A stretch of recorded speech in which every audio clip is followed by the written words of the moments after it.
Tarde, querido e amado irmão. A graça e a paz.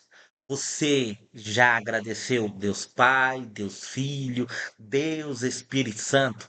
Você já se revestiu da armadura e do poder de Deus? Se você não fez, faça nesse dia revista de poder de glória. Se encha daquele que te chamou antes da fundação do mundo, se encha de Cristo Jesus. Esse dia, eu quero falar algo profundo, sobrenatural e grandioso com você. Eu quero falar com você sobre um tema que muitas pessoas têm dificuldade de falar. Muitas pessoas acham que com ele será diferente. Eu quero colocar para você o tema na tela. Por que a vida cristã é tão difícil? Ou por que a vida cristã não é um mar de rosas? Você já se perguntou por que que a vida cristã não é um mar de rosas? Pelo tempo que tenho como convertido, como cristão, como pastor, como filho, como ovelha do Senhor, eu vejo pessoas dizendo não foi uma, não foi duas, não foi três, não foi quatro, e depois que ela aceitou Jesus como Senhor e Salvador da vida dela, tudo ficou mais difícil. Quando ela aceitou o Senhor como Senhor e Salvador da vida dela, todas as coisas ficaram mais difíceis. E por quê? Eu digo para você que esse é um tema que nós precisamos tratar.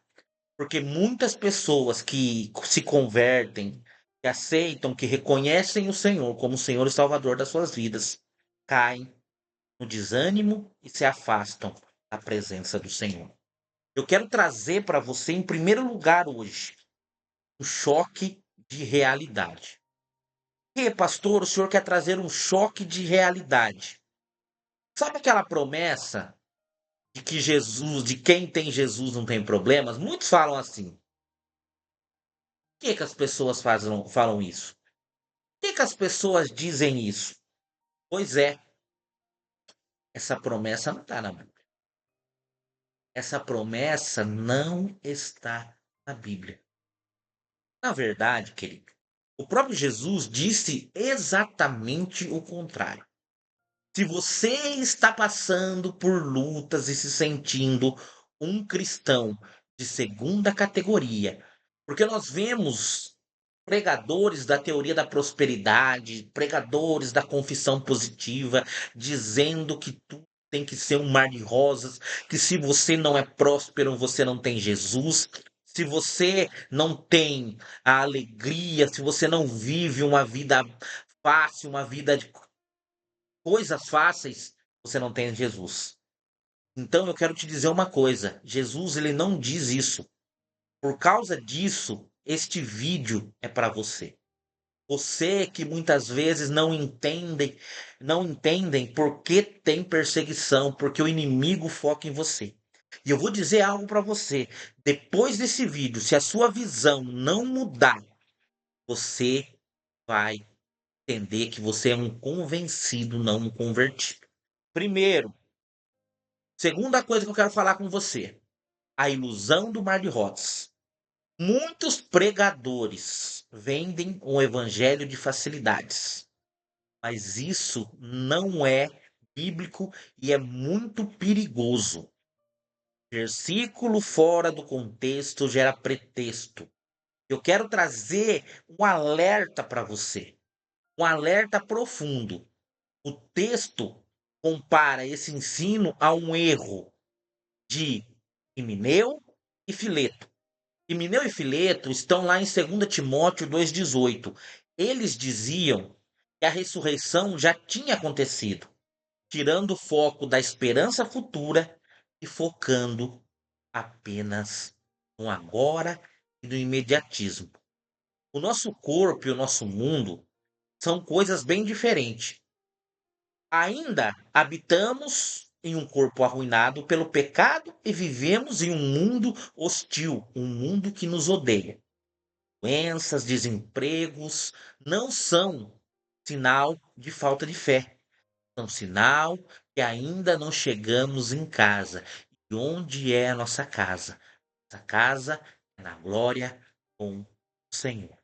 Se você não entendeu ainda, você precisa entender. Eu quero falar para você o porquê que você precisa entender. Porque nós precisamos entender que tem uma teologia que ela precisa ser vivida por todo e qualquer cristão, que é a teologia do deserto. A peregrinação. Deserto é lugar de aprendizado. Precisamos entender onde estamos geograficamente no nosso cronograma de Deus, na nossa vida com Deus. Precisamos saber onde nós estamos, no nosso chamado e no nosso dever, biblicamente. E na nossa analogia bíblica, assim como os israelitas foram salvos do Egito, mas tiveram que atravessar o deserto para chegar à terra prometida, nós fomos salvos do pecado, mas estamos em um processo de plena peregrinação ou de plena transformação em nossas vidas. O nosso lar, a nossa casa, não é aqui, querido. A nossa casa não é neste lugar, não é neste mundo caído. O deserto, para nós, esse mundo é lugar de passagem, não é lugar de morada definitiva. Jamais terá um lugar de morada. A promessa real está lá em João 16:33. Jesus, ele é curto e grosso quando ele fala: "No mundo tereis aflições". Mas ele continua dizendo: "Mas tenham bom ânimo, porque eu venci o mundo". Jesus, ele não promete isenção de tribulação, mas ele promete companhia e vitória final. Jesus promete que estará conosco até o fim dos tempos, até a consumação dos séculos. Jesus promete que vai nos levar a viver o sobrenatural aqui neste mundo, mas com ele, mesmo com as aflições, com a perseguição, nós temos que ter bom ânimo, porque nós temos a vida eterna, nós temos o Espírito Santo Consolador, nós temos as provisões, nós somos filhos do Rei. Nós viemos neste mundo para reinar sobre esse mundo caído. Em quarto lugar, a aflição do mundo versus a disciplina do Senhor. Ah, Jesus, quando eu chego nessa parte, a maioria dos irmãos torcem o nariz. Nem todo sofrimento ele tem a mesma origem. O texto nos traz uma distinção importante baseada no Salmo 32. Qual é essa distinção, pastor? Primeiro, nós temos três coisas para analisar: o tipo de sofrimento, a causa e a analogia bíblica desse sofrimento. Primeiro, tipo de sofrimento, a aflição do mundo. É inevitável pela natureza do sistema atual. É inevitável o mundo nos perseguir pela realidade do mundo que vivemos. O deserto, ele é algo comum. A analogia bíblica diz que o deserto é algo comum para todos. Jesus foi ao deserto e quem levou Jesus ao deserto foi o Espírito Santo de Deus que conduziu Jesus ao deserto. Para que Jesus fosse tentado pelo governante deste mundo. Quem somos nós para não sermos tentados? E eu quero deixar algo bem claro para você. O diabo tentou Jesus e só foi sair de perto de Jesus quando Jesus declarou a palavra. Não é a glória, não é a unção, não é o poder que afasta o inimigo de você. É o poder, sim, mas da palavra. A palavra conectada. Quando nós alinhamos o Logos e o Rema, o sobrenatural acontece. Tipo de sofrimento: a disciplina do Senhor. Nunca ache que a disciplina do Senhor será algo fácil, porque a nosso espírito milita contra a nossa carne. E o espírito sempre vai ser contrário à vontade da carne. Primeira coisa, nossa impetuosidade ou teimosia, o mal que existe em nós. Outra coisa, nós muitas vezes somos como um cavalo disparado, precisamos de freio.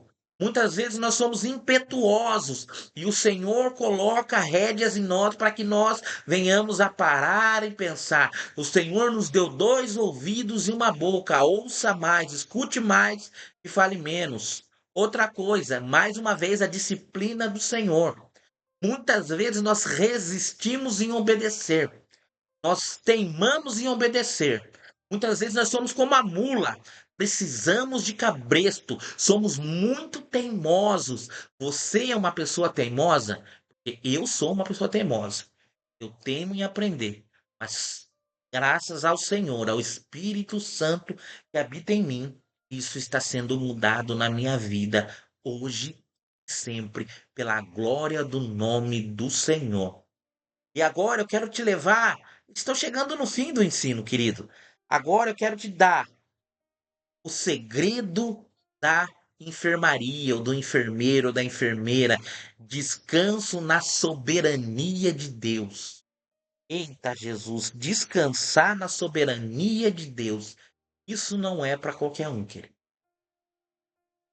A palavra do Senhor diz que muitos são chamados, mas poucos são escolhidos. Os escolhidos são aqueles que escolheram descansar na soberania do Senhor. Para fechar, o texto ele traz uma lição prática sobre confiança. Quando somos tentados, quando nós somos tentados a dar um jeitinho para facilitar as coisas fora da vontade de Deus, nós perdemos a paz e tudo desanda. Vou repetir. Quando nós somos tentados a dar um jeitinho neste mundo caído para facilitar as coisas fora da vontade de Deus, perdemos a paz. Quando nós perdemos a paz, algo ruim vai acontecer. Qual é o princípio disso, pastor? Olha o que o Salmo 37:5 diz: entregue o teu caminho ao Senhor, confia nele e ele o fará. A história é real. Uma enfermeira, quero contar para você, uma enfermeira que ganhava pouco e trabalhava muito foi questionada por um colega rebelde. Disse assim: até Deus sabe que você merece mais. Eita Jesus! Qual seria a resposta? Ou a resposta de ouro que ela deu? Se Deus sabe, então não devo me preocupar. Já está nas mãos. Você responderia assim? Quando alguém perguntar, alguém falar para você que até Deus sabe que você merecia mais, você responderia porque Deus não faz? Responderia, se Deus sabe, então não devo me preocupar. Já está nas mãos. Eu quero te dar um insight disso.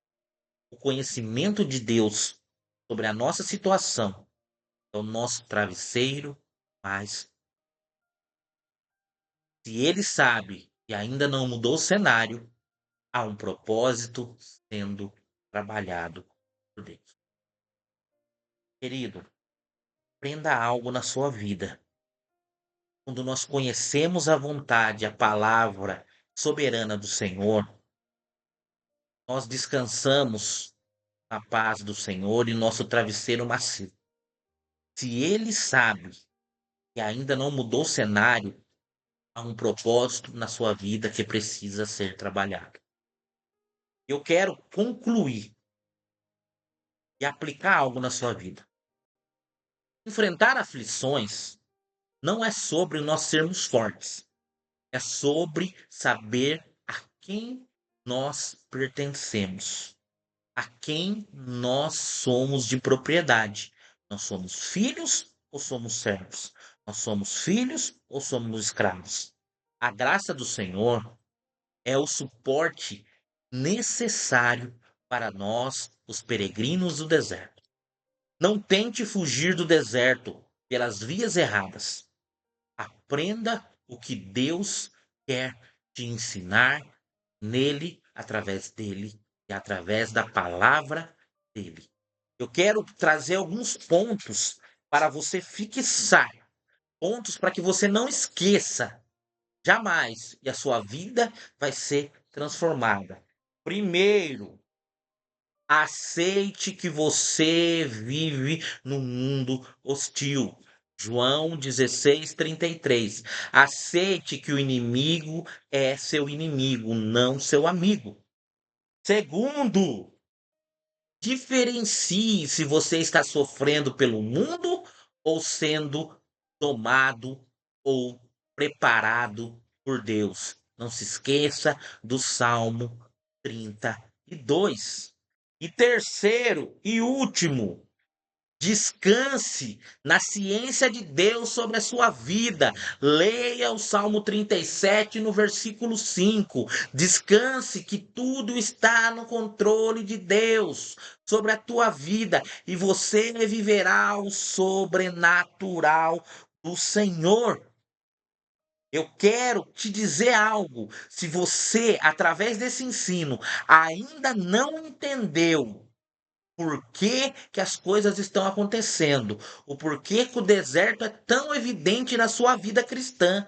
Você ainda não se converteu, você ainda não entendeu, você não meditou, você não conheceu a palavra do Senhor.